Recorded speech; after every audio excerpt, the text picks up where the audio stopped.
Good evening. Like Professor Lemos had said, my name is Eireann Kolden, and tonight I'll be discussing some research done on the mechanochemical synthesis of environmentally friendly sunscreens using a beta cycloadextrin complex so that it can improve their photostability. So first, let's look at what makes a good sunscreen. So what do we want it to do? Well, obviously, number one, we need it to protect from UVA, UVB light. That's kind of the whole point of a sunscreen. Next is it needs to be photostable. So when sunlight hits it, it doesn't change or isomerize, which you'll see later on, into something with different properties other than protecting us from UVA, UVB light. It should also not penetrate under the skin or into the body. We don't want this going into our bloodstream. We just want it to protect the surface layer of our skin from damage. Because it's going to be on our skin, the biggest organ in our body, we want it to be anti-irritating and easy to apply, along with the next one being invisible. It obviously needs to be approved by a regulatory agency and not harmful to the environment as well. So let's look at the current sunscreens on the market and see if they live up to those standards. So current sunscreens do protect from UVA, UVB light. If they wouldn't really be sunscreens. However, most sunscreens, if not all, are not photostable. Over time, the structures of the active ingredients change with exposure to sunlight and become less effective, which is why you have to keep reapplying. Which is actually really interesting, not something I had ever known. Current sunscreens also, unfortunately, do penetrate under the skin and into the body. A good portion of the pollution due to sunscreen is excreted in wastewater. So as it's filtered out of our bodies through our kidneys, it goes into the wastewater systems, into the ocean. Sunscreens are also not anti-irritating. They're easy to apply. Especially considering the new organic ones that include some harmful active ingredients. So they market it as organic, but sometimes it still doesn't help the environment. For the most part, they are invisible. They're somehow approved by a regulatory agency. They're actually extremely harmful to the environment and wildlife, which is what we'll see on the next slide. So sunscreens have a range of active ingredients that seriously affect the oceanic environment. The active ingredients are called UV filters, and they contribute to a lot of really awful things that are currently affecting our oceans as we speak.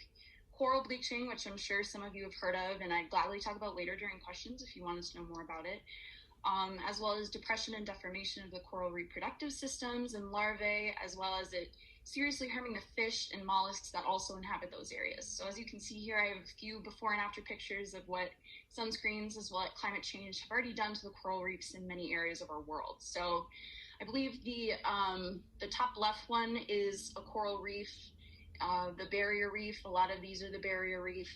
And they're bleached, they're dead. There's not a lot of wildlife around it. There's no fish, there's no mollusks, and that is tearing apart the ecosystem in the ocean. So the problem we're currently facing is how do we protect the people from the sun without harming the environment? So these compounds are two of the most widely used. They're most common in the sunscreen industry, avobenzone and octinoxate. The compound structures are shown on the right. So up top here, there's an enol and diketo form of avobenzone, and down here there's only one form, octinoxate. There are several problems with these common UV filters that kickstarted this research. So for avobenzone, its photostability is dependent on a range of really finicky things.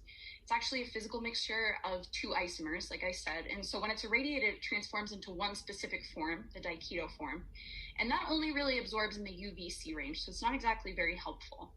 Octinoxate, on the other hand, also undergoes photoisomerization and has a higher molar absorption coefficient, which means it strongly absorbs the UVA, UVB range and degrades faster. They both also affect the environment and lead to the death of coral and pollution. So the solution that these scientists came up with is to encapsulate our current active ingredients that are commercially available and put them in a beta cycloadextrin compound. So these compounds are known to form a variety of inclusion compounds. They possess a hydrophilic surface and a hydrophobic interior. So the molecules are down here, and this is more of like a 3D version of it. So it's able to be filled with small molecules like our UV filters, so avobenzone and octinoxate.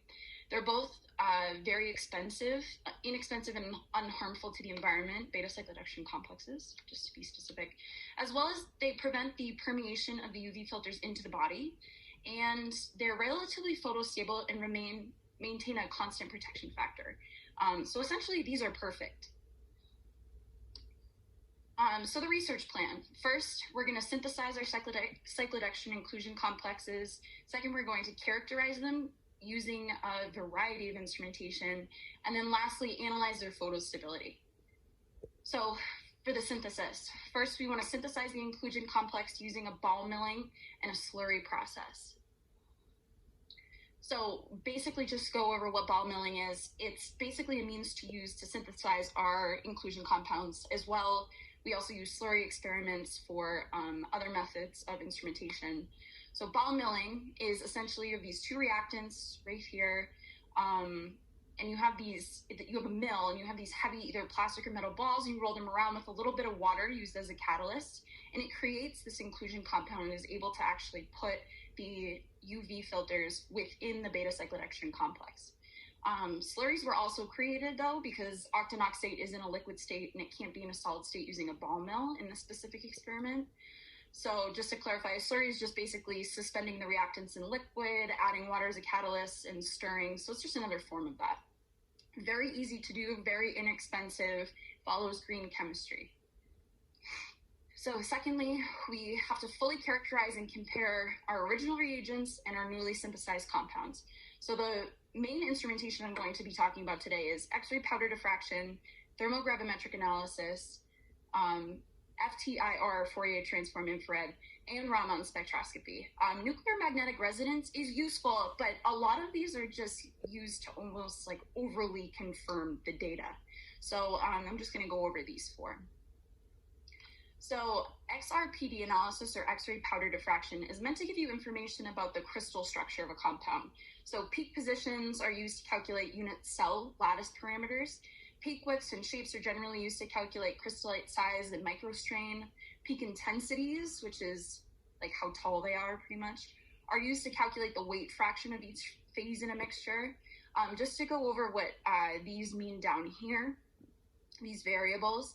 A, B, and C are unit cell lengths in angstroms. Alpha, beta, gamma are unit cell angles in degrees. SG is the space group, which is kind of like a point group if you remember from inorganic chemistry, but it defines more of like a translational motion. RWP is a test against an excellent fit, so it's kind of like an R-squared value for a lot of other plots. So the actual data itself here, meaning like this refinement plot right here, isn't super important, but the actual data itself down here is what we want to really look at. So there's another one. This one originally was for avobenzone. This is a polyrefinement plot. This next one is for the octinoxate inclusion compound. And so now basically what I did is I just took the bottom bars from each slide and compared them. So as you can see, they have identical space groups. They have very similar unit lengths, off by like decimal points, unit angles, and RWP values. Those are very close. So this suggested that when the UV filters were encapsulated within the beta-cyclodextrin, this cyclodextrin molecule adopted a structure like that of a channel. So it kept the avobenzone and octinoxate within it. So a lot of research had said in the past that regardless of the gas, the packing arrangement of the beta-cyclodextrin molecules will be the same. So the host molecule takes precedence, This results in similar unit cell parameters and XRBT patterns as displayed in our current experiment here. Next, we're going to go over some thermogravimetric analysis of individual reactants. So pretty much what this means is we're just weighing weight residue over a period of time and increasing the temperature as we go. So the black line here is the beta-cyclodextrin complex. This red line is avobenzone, and the blue line is octinoxate. So over a period of time, you can see that the beta-cyclodextrin complex alone is a little bit more stable than the avobenzone and octinoxate molecules alone. So the thermostability drops off significantly earlier for avobenzone and octinoxate, as you can see here, than the beta-cyclodextrin complex. So this next one is comparing the beta-cyclodextrin complex as well as the inclusion complexes that we made. So the black line, which you can barely even see because they're so similar, is the beta-cyclodextrin complex as before. The red line is the beta-cyclodextrin and avobenzone inclusion compound, and the blue line is the beta-cyclodextrin octinoxate compound. So as you can see, encapsulation has provided the same thermostability as the host molecule, the beta cyclodextrin, which follows my previous comment about how the host takes precedent over the guest molecule. Next, we're going to look at Raman spectra. So Raman spectroscopy is a lot like IR spectroscopy. What's different, instead of monitoring absorption, light absorption in IR, is we're monitoring light scattering. So by light scattering, I mean monitoring the energy of the photons that are being emitted by certain functional groups when struck with light. So Raman spectroscopy is very specific. It's more like a fingerprint region of an IR spectrum. So we can pinpoint exactly what the molecular complex is simply based off of its spectra. Although we can do that with IR in certain circumstances, IR can have many variances that are not as specific as Raman. So on the left, we have in the green, the physical mixture. So this is a 3,2 physical mixture just combined without the bowel milling process. So it's not the inclusion compound. This blue is just octinoxate alone, and the black line is just the beta cyclodextrin complex. On the right, we have a comparison of the physical mixture and then finally the whole inclusion compound that we made. As you can see, the physical mixture is significantly different than the inclusion compound spectra. And I guess you could ask, why do this experiment at all? What's the point? Well, it's important to make sure our UV filters are being encapsulated and not just a mixture of ingredients. So Raman would be our best technique, knowing the individual fingerprint of the inclusion compound compared to the mixture. So if we have the physical mixture being completely different than the inclusion compound, we can be sure that the beta cyclodextrin is not just masking its guest molecule. If it wasn't truly encapsulated, the physical mixture spectra would be the same as the inclusion compound. We can see the same thing here. The physical mixture here, just as like a reference, the avobenzone in blue, the black, the beta cyclodextrin, and then here the physical mixture is different than the inclusion compound. Really, the reasons it's so different is because that beta cyclodextrin and those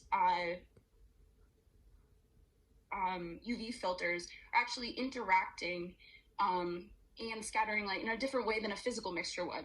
So that gives us a little bit more information on encapsulation and can confirm that these components, these reagents, aren't just masking the original UV filters. So this is the IR spectra. It's very similar to Raman. As you can see in the IR spectra, there were several band changes found in the inclusion complex compared to its original reactants. So this blue is octinoxate. This red is the octinoxate with the beta cyclodextrin complex. And this black is the beta cyclodextrin complex. The inclusion complex spectra mimicked mostly that of beta cyclodextrin with very faint and small appearances of the original octinoxate bands. So this further improved encapsulation into the beta cyclodextrin complex. And as mentioned before, regardless of the guess, the packing arrangement data of beta cyclodextrin molecules are generally the same. So this follows our current trend that we're having with a lot of the other data. You can see the same thing here. The inclusion complex spectra is mimicking the host molecule. In blue, we have the avobenzone.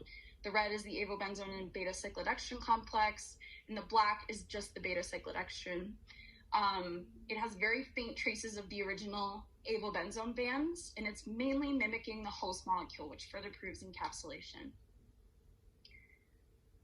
Our last step is to analyze the photostability of this newly synthesized compound using mass spectrometry and UV-Vis spectroscopy. I'm going to talk about the UV-Vis spectroscopy. The mass spectrometry is very helpful. However, this UV-Vis spectroscopy kind of just gets the point across. Mass spectrometry was used just to kind of confirm the data that we already have. So in testing the photostability with UV-Vis in irradiation experiments, what they did was they took the compounds alone, so just avobenzone in the black. In the green, we have the octinoxate, and then a physical mixture of just avobenzone and octinoxate without the beta cyclodextrin compound. So as you can see, normally avobenzone and octinoxate absorb within the 275 to 400 range, which is the UVA-UVB range for what most sunscreens do. After it's irradiated for 24 hours, it absorbs all the way down here past this 275 point. So it's not exactly helpful. We want to improve that photostability. So when we use our beta-cyclodextrin complexes, the green line here, as you can see, is the beta-cyclodextrin avobenzone and the beta-cyclodextrin octinoxate before irradiation, 24 hours of that. And then the pink line is the beta-cyclodextrin avobenzone and then the beta-cyclodextrin octinoxate after radiation. And as you can see, they're almost exactly identical. They both absorb in the UVA, UVB range, and it's exactly what we want from a sunscreen. So some conclusions. So what we found here, we found 2 novel inclusion complexes, and we successfully assembled them. We also found a new polymorph of avobenzone. I didn't necessarily mention that, but basically what a polymorph is, it's one compound exists in more than one crystalline form. So when they were doing XRPD analysis of the original avobenzone reagent, they found a new polymorph of that while they were doing that. So that wasn't like a big find in the research, but it definitely added to the research. The crystalline data thirdly, the crystalline data allowed us to figure out the formulas of the beta-cyclodextrin complexes, so that was important. And we proved photostability and encapsulation. So lastly, some practical implications that can lead to further research. Number 1, we improved photostability of UV filters. And that's something that we've been looking to do because constantly reapplying sunscreen is a pain as a consumer. And we want to move forward with that in the beta-cyclodextrin realm. It also possibly reduces the stratum corneum, so that's the lowest level of your skin. It reduces that permeation, which would actually, if a little bit of active ingredient was to slip out, I'm not saying it ever would, but if it was, if it permeated into the skin and it went through our kidneys and flushed out into our wastewater system, that would be pollution. But because now it's reducing that lowest level skin permeation, we're not going to have that same effect with pollution. It'll just wash off in the shower, and that also will go into the wastewater systems. But this beta-cyclodextrin complex protects that UV filter and that active ingredient. So it can work for us and have that effect for us, but not necessarily affect the environment. It also, like I was mentioning, maintains a constant concentration of UV filters at skin levels, so we don't have to keep reapplying. And it follows the methods of green chemistry. So green chemistry, there's 12 principles of it. There's a bunch. There's waste prevention, atom economy, safer chemicals. I could go on. But pretty much all of that boils down to the fact that it's better for the environment. The manufacturing, the synthesis of the inclusion compound, and the way consumers would use it, it's all much, much better for the environment. And that goes to my last point.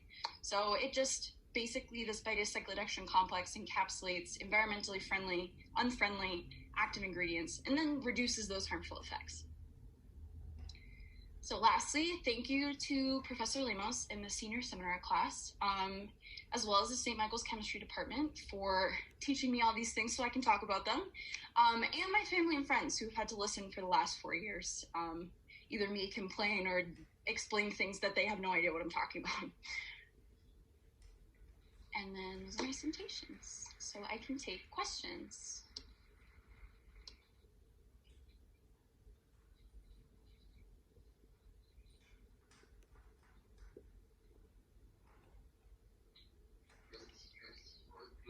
Are you ready for questions, Eireann? Yeah, I'm ready for questions. I can't necessarily hear you guys, though. If you stop sharing the screen, we'll be able to see you. Okay, all right. Stop sharing.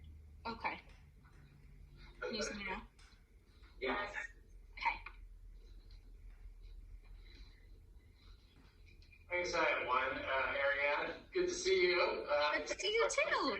Seems like it's been a while. I know. Yeah, so when I think about issues with, pollution associated with sunscreen, I think more about swimming, right? And the sunscreen,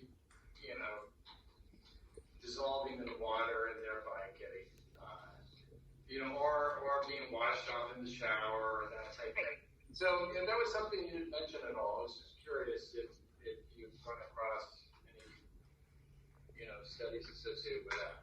Oh, absolutely. Like that was one of the more, I guess, obvious reasons. It's my fault. I didn't mention it. But yes, no, swimming in the ocean, washing it off while you're in the shower, going down into wastewater systems, going through your kidneys. It kind of tends, I guess why I emphasized it was it tends to scare people, the fact that it goes into your bloodstream and through your kidneys. And so it's important that like this beta cyclodextrin complex kind of minimizes that effect. And did you see anything associated with how it impacts water, water solubility and et cetera in a swimming situation? So they didn't really touch on that. From what I understand, I looked at the half-lives of the original UV filters, so the avobenzone and the octinoxate. I also looked up at the half-life of the beta cyclodextrin complex, and I noticed that the beta cyclodextrin complex half-life was around 3 years, and the UV filters was around like hours.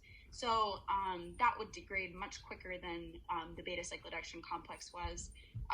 The beta cyclodextrin, just to kind of further answer your question, I guess, that complex is actually used in a lot of drug delivery systems that we use, that there's a lot of research going on with them. I haven't completely looked into that, but they are very commonly used in the human body and drug delivery systems in the medical field.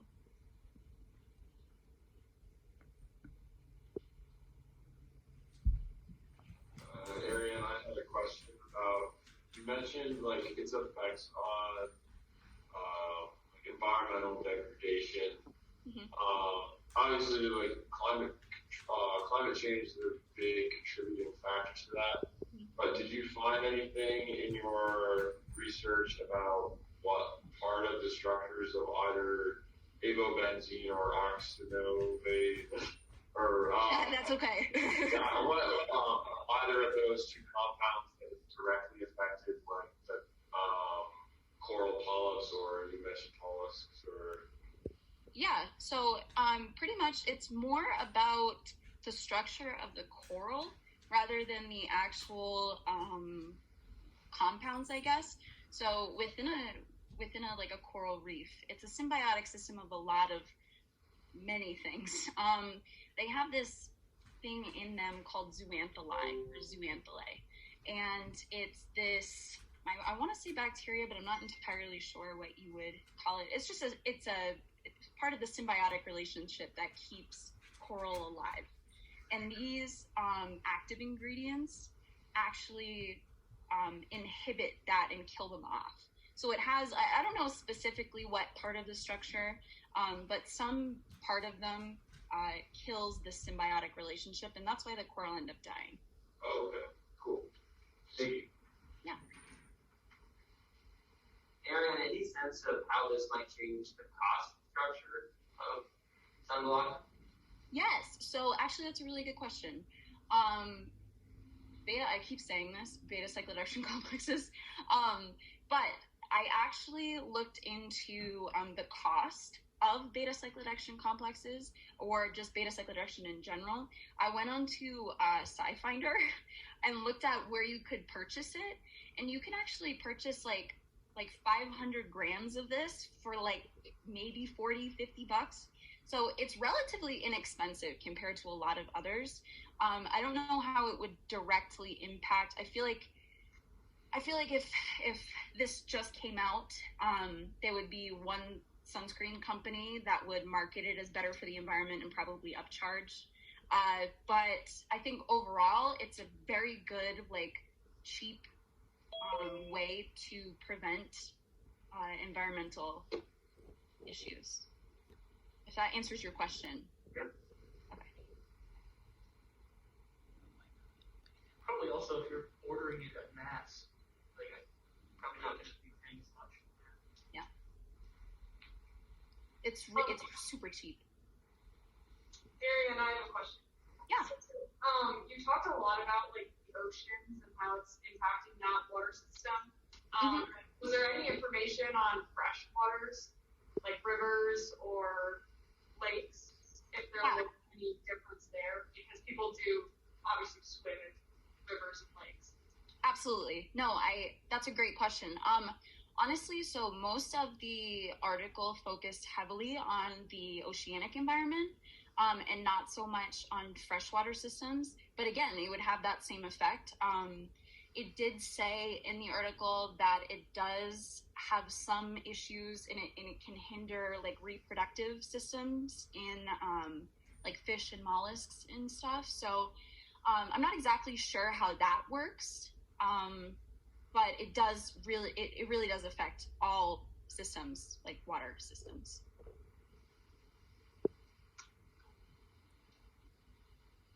Any other questions out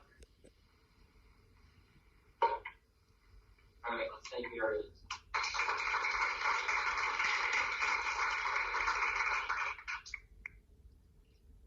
And thanks everyone for showing up. We'll have our next set of presentations